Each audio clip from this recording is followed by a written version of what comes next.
Mr. President, China is deeply moved by the death of U.S. President-elect Carter. President-elect Carter is the driving force and decision-maker of Sino-U.S. relations. He has made significant contributions to the development of Sino-U.S. relations and friendly exchanges between the two countries. We highly appreciate his contributions. Mr. President, I am grateful for Secretary General Janali's announcement. I have also listened attentively to the remarks of the representatives of the civil society. 2024 is about to pass. In this year, the conflicts in the Middle East continue to escalate. Tensions continue to spread. Israel's rampant bombing in Gaza has not stopped for a moment. The violent suppression in Jordan and the West Bank has not yet calmed down.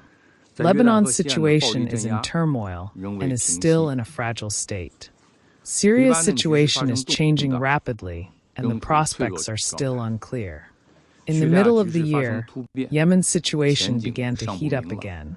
Hussein's army frequently attacked merchant ships in the Red Sea, disrupting international trade and trade orders. The United States, Israel, and other countries continue to vacate Yemen, causing major casualties. Hussein's army and Israel are fighting each other. Tensions are escalating. This is worrying. In the face of a wave of unrest and a wave of turmoil in the Middle East, in the face of a tense situation that stimulates and escalates, it is necessary to summarize the lessons learned in the new year, strengthen cooperation, seek consensus, take effective action, and find a comprehensive and effective solution to the Middle East issue. We call on all parties involved in the conflict in the Middle East to avoid taking actions that aggravate the tense situation. The top priority is to stop the fire. The conflict in Gaza has been going on for too long. Implementing a long-term ceasefire immediately is a prerequisite for carrying out all work. The ceasefire between the two countries is very fragile. The agreement that has been reached must be implemented effectively. China calls on Hussein's army to stop harassing merchant ships and other attacks. It calls on countries like Israel to stop attacking Yemen. We call on all countries in the Middle East to resolve the differences and resolve the contradictions through dialogue and negotiation to achieve peaceful coexistence. All countries must respect each other's sovereignty and territorial integrity. All countries must respect each other's legitimate survival and development rights. All countries must respect each other's reasonable security concerns. China supports all countries in the Middle East to uphold a common, comprehensive, cooperative, and sustainable security view, and jointly promote the construction of a sustainable new Middle East security framework. We call on the international community to respect the choices of the people of the Middle East and support all countries in the Middle East to achieve strategic autonomy. The Middle East is not a wrestling ground for great powers, and it cannot become a victim of territorial disputes in foreign countries.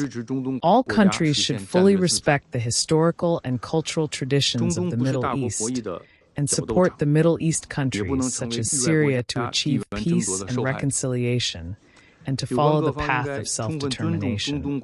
On the issue of regional hot spots, we must respect the right and wrong, uphold justice and fairness, support and assist regional countries to find a way to resolve the contradictions, instead of choosing sides to create confrontation.